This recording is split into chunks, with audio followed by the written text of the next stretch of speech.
İnsan değerlerini kaybedince anlar. Kuzeyinoğlu değil, anlayan anlar. Göklerde kartal, Volkan Konak. Göklerde kartal gibiydim, kanatlarımdan vuruldum. Mor çiçekli dal gibiydim, bahar vaktinde kırıldım. Kalmadı bana devir, her günüm bir başka zehir. Mahpushanelerde demir, parmaklıklara sarıldım.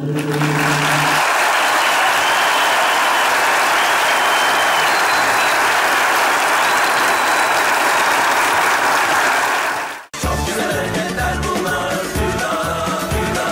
Başlıyor şimdi mutfakta.